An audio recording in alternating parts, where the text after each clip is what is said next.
પાંડવોએ વનવાસ દરમિયાન ગુજરાતના અનેક ઠેકાણે રાતવાસો કર્યો અને અનેક સ્થાને દેવાદિદેવ મહાદેવના શિવલિંગની સ્થાપના કરી। કહેવાય છે કે તેમના કાર્યો થકી જ આજે કળિયુગમાં લોકોને સાક્ષાત ઈશ્વરનો સાક્ષાત્કાર કરાવતા શિવલિંગના દર્શન શક્ય બન્યા છે। અને આવું જે કલ્યાણકારી ધામ આવેલું છે ભાવનગરના સાઢીંડા ગામે, કે જ્યાં દેવાદિદેવ મહાદેવ ઓળખાય છે સાઢીંડા મહાદેવ તરીકે। તો આવો ત્યારે જઈએ આ પાવન સ્થાનકના દર્શને।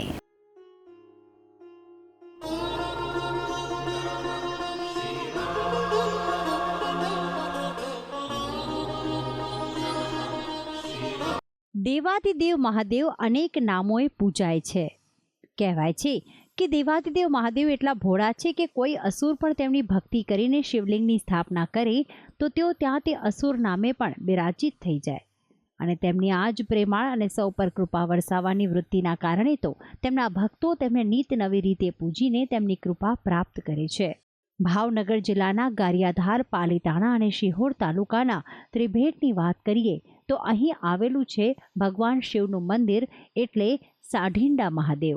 હવે તમારા મનમાં સવાલ થતો હશે કે સાઢીંડા મહાદેવ આ તો કેવું નામ? આખરે શા માટે અહીં મહાદેવને સાઢીંડા મહાદેવ તરીકેનું ઉપનામ મળ્યું? તો આવું જાણીએ તેની રોચક કથા।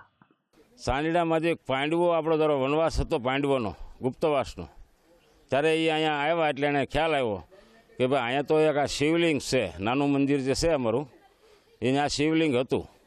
પછી અહીંયા રોકાણા અને ઘણો માસ રોકાણા એટલે એણે કીધું તો આપણે યાદગીરીમાં શું ભાઈ, તો ગુરુજી અને પાંડવોએ કૌરવે એમ કીધું કે તમે તો ભગવાન છો, એટલે એક સ્વયંભૂ લિંગ છે લીલકંઠ મહાદેવી, અને પછી ઉલ્કાથી એણે મોટા મંદિરની લિંગ ઉતારી કૃષ્ણ ભગવાન અને સુદામાના હસ્તક એણે સ્થાપના કરી એટલે સાંદલેશ્વર મહાદેવ થયું નામ, એનું સાંદલેશ્વર મહાદેવ નામ રાખ્યું।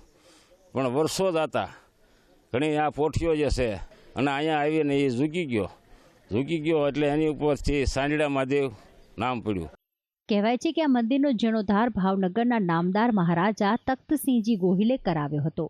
જે તે સમયે અહીં સ્નાન કરવા માટે નદીના પટમાં એક કુંડ પણ બનાવવામાં આવ્યો હતો કે જ્યાં મહાદેવના દર્શન કરવા આવનાર વ્યક્તિ સ્નાન કરીને પાવન થઈને તેમના દર્શન કરી શકે।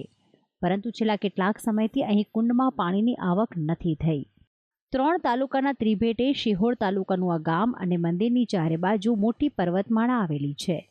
કુદરતના ખોળે બિરાજતા મહાદેવના ધામમાં બધી જ આધિ વ્યાધિ કે ઉપાધિ ભૂલાઈ જાય છે। અહીં આવતા ભક્તો શ્રદ્ધા પ્રમાણે કોઈ બિલીપત્ર ચઢાવે તો કોઈ લાડુ ખવડાવે, કોઈ માનતા માને તો કોઈ માનતાઓ પૂરી કરવા આવે। ભાવિક ભક્તોની ભીડ આ 3 તાલુકાના ત્રિભેટે કાયમ જામે છે। ભાદરવી અમાસનો અહીં મેળો ભરાય છે। ભગવાન શિવનો મહિમા એટલે શ્રાવણ મહિનો આખો માસ કોઈ એક ટાણા કરે।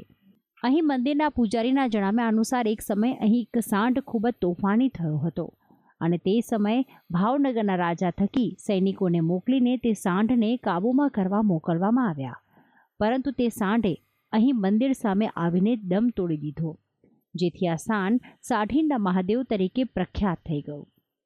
કહેવાય છે કે આજે પણ એ સાંઢ સામે કોઈ પણ શ્રદ્ધાળુને ચામડીનો રોગ હોય અને મીઠું કે કઠોળ ધરાવવાની માનતા કરે તો ચામડીના રોગમાંથી તેને મુક્તિ મળે છે।